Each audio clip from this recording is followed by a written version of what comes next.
नमस्कार केमन आছেন সবাই তনুর রান্নাঘরের নতুন একটি ভিডিওর সাথে সকলকে স্বাগত জানাই।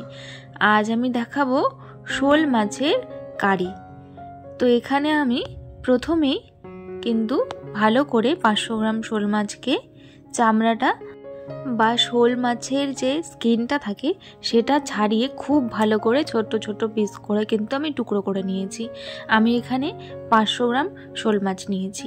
আপনাদের হাতের কাছে যদি বড় শোল মাছ থাকে তাহলে সেইটা দিয়ে একবার এইভাবে এই রেসিপিটি ট্রাই করে দেখবেন, দুর্দান্ত লাগবে, একদম কিন্তু মাংস ফেল হয়ে যাবে। জাস্ট এইভাবে এই প্রসেসে রান্না করতে হবে। তো আমার মাছটা একটু ছোট, যার জন্য পিসগুলোও ছোট ছোট হয়েছে, তবে কোনো ব্যাপার না, এইভাবে ছোট করেই কিন্তু খুব সুন্দর করে এটাকে কেটে নিয়েছি। মাংসের মতন করে ছোট ছোট পিস করে এটাকে কেটে নিয়েছি। এটা আমি কাঁচা রান্না করব, যাতে খুব ভালোভাবে তেল মশলা যায়, সেই জন্য কিন্তু এইভাবে খোসা ছাড়িয়ে নিয়েছি। আপনারা খোসা শুদ্ধ রান্না করতে পারেন, সেটা কিন্তু অন্যরকম টেস্ট হয়। আর এইভাবে একবার ট্রাই করবেন, আশা করি খুব ভালো লাগবে। তো এই মাছটা জল ঝরিয়ে রেখেছিলাম, সেখানে আমি হলুদ আর নুন দিয়ে প্রথমে এখানে আমি মাছটাকে মেখে নিয়ে ম্যারিনেশনের জন্য কিন্তু বেশ খানিকক্ষণ রেখে দিচ্ছি। যতক্ষণ না আমরা তরকারিটাকে বা মশলাগুলোকে কষিয়ে নেব ততক্ষণ পর্যন্ত এটাকে রেখে দেব। মিনিমাম 30 মিনিট মতন রাখার চেষ্টা করবেন, এটাতে খুব সুন্দরভাবে কিন্তু মাছটা ম্যারিনেট হবে। আমি এখানে মাথাটাকেও ছোট করে কেটে নিয়েছি, আপনারা চাইলে বাদ দিতে পারেন। এটা ততক্ষণ থাক, তারপরে আমি এখানে দেখিয়ে দিই কি কি মশলা আমি নিয়েছি। তো আমি এখানে নিয়েছি 250 গ্রাম নতুন আলু। নতুন আলু দিয়ে করলে কিন্তু খুব ভালো লাগে খেতে, এখন তো অ্যাভেলেবেল হয়ে গেছে, আপনারা চাইলে এই আলু দিয়ে ট্রাই করতে পারেন। একটা টমেটোকে বড় করে সাইজ করে কেটে নিয়েছি, 1 ইঞ্চি আদা, 10-12 কোয়া রসুন, আর একটা কিন্তু নিয়েছি পেঁয়াজ। এই আদা, টমেটো, পেঁয়াজ এগুলোকে কিন্তু আমি রসুন এগুলোকে কিন্তু আমি পেস্ট করে ব্যবহার করব। এরপরে একটা গুঁড়ো মশলার কিন্তু পেস্ট বানাচ্ছি, যার মধ্যে 1/2 চামচ ধনে গুঁড়ো, 1/2 চামচ জিরে গুঁড়ো, 1/2 চামচ কিন্তু হলুদ গুঁড়ো, কালারের জন্য 1 চামচ দিয়েছি কাশ্মীরি লঙ্কার গুঁড়ো, 1/2 চামচ ঝাল লঙ্কার গুঁড়ো, আর সাথে সামান্য একটু নুন আর কিছুটা জল দিয়ে খুব ভালো করে এটা একটা স্মুথ পেস্ট বানিয়ে নেব। আমি প্রথমে 1 চামচ কাশ্মীরি লঙ্কার গুঁড়ো নিয়েছিলাম, তারপরে আরও 1 চামচ দিয়ে দিলাম যাতে খুব ভালো একটা কালার আসে। তো এইবারে প্রথমে কড়াইটা বসিয়ে দিয়েছি, কড়াইয়ের মধ্যে তেল দিয়ে দিলাম 5 থেকে 6 চামচ মতন। সর্ষের তেল দেবার পরে সামান্য একটু করে আমি নুন আর হলুদ এর মধ্যে অ্যাড করে দিলাম। আলুটাকে খুব সুন্দর করে কিন্তু প্রথমে আমি ভেজে নেব। তো আলুটা একদম কড়া লালচে করে আমি ভাজবো, যাতে করে আলুটা কিন্তু পরে গিয়ে বেশি সেদ্ধ না করতে হয়। আমি 90% মতন এইভাবে ভেজেই কিন্তু সেদ্ধ করে নেব। আপনারা প্রসেসটা দেখুন, তাহলেই বুঝতে পারবেন যে আমি কেন বলছি। তো আলুটা আমার খুব ভালো করে ভাজা হয়ে গেছে, একদম কড়া লালচে করে।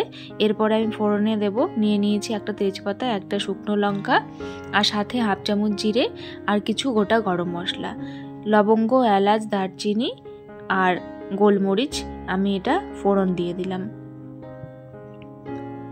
ফোড়নটা খুব ভালো করে আমি নাড়াচাড়া করে নেব। আর তার মধ্যে স্বাদটাকে ব্যালেন্স করার জন্য 1/2 চামচ দিয়ে দিয়েছি এখানে চিনি। তো এটা যখন হয়ে যাবে তখন কিন্তু পেঁয়াজ, আদা, রসুন এইসবের পেস্টটা আমি কিন্তু প্রথমে এর মধ্যে দিয়ে দিলাম। এখানে আমি কোনো কাঁচা লঙ্কা ব্যবহার করিনি, যেহেতু গুঁড়ো মশলাটার মধ্যে পেস্ট করে নিয়েছি, সেই জন্য আলাদা করে কাঁচা লঙ্কা আমি এখানে দিইনি। তো এটা দেওয়ার পরে খুব ভালো করে আমি নাড়াচাড়া করে নিচ্ছি। এই সময় আমি এর মধ্যে যে গুঁড়ো পেস্ট মশলাটা বানিয়ে রাখলাম সেটা কিন্তু অ্যাড করে দিলাম। এইটা দেওয়ার পরে আবারও খুব ভালো করে নাড়াচাড়া করে নেব।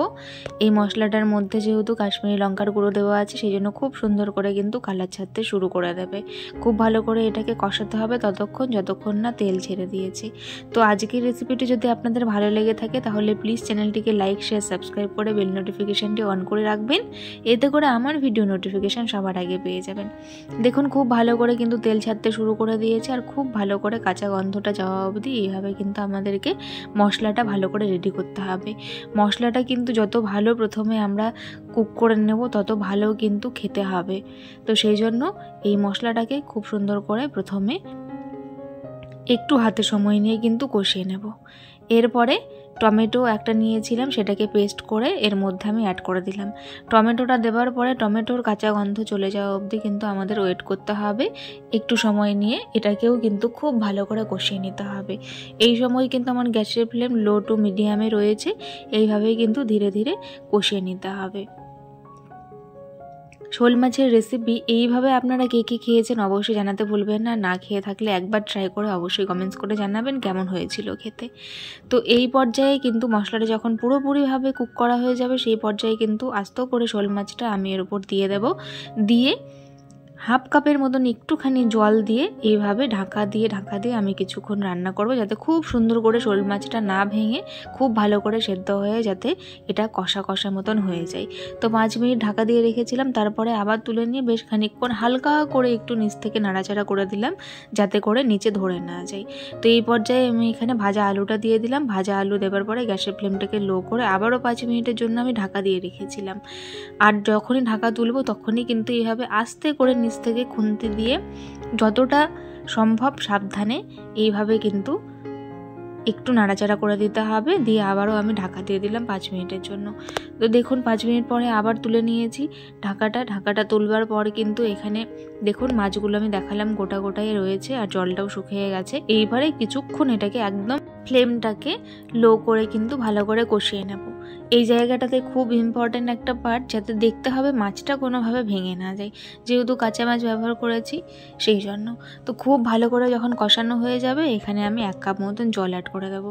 যেহেতু এটা কারি বানাবো কষা কষা, সেই জন্য কিন্তু অতিরিক্ত জল দেওয়ার কোনো দরকার নেই। আর এটা একটু এরকম কষা কষা বানালে ভালো লাগবে, চেষ্টা করবেন জলটা কম ইউজ করতে। তো ঝোলটা যখন ফুটে উঠবে তখন হাফ চামচ মতন গুঁড়ো গরম মশলা আমি এর মধ্যে অ্যাড করে দিলাম। দিয়ে ভালো করে একটু সবটা মিশিয়ে দিলাম। এবারে গ্যাসের ফ্লেমটাকে অফ করে আমি রেখে দেবো স্ট্যান্ডিং টাইমে 5 মিনিট। দেখুন কতটা সুন্দর হয়েছে আর লোভনীয় হয়েছে, কালারটাও দুর্দান্ত হয়েছে আর খেতেও কিন্তু অসাধারণ হয়েছিল। কেমন লাগলো আজকের ভিডিওটি অবশ্যই জানাতে ভুলবেন না। ততক্ষণের জন্য আপনারা খুব ভালো থাকবেন, সুস্থ থাকবেন। দেখা হবে আরও একদিন আর একটা নতুন ভিডিওর সাথে। ততক্ষণের জন্য ধন্যবাদ।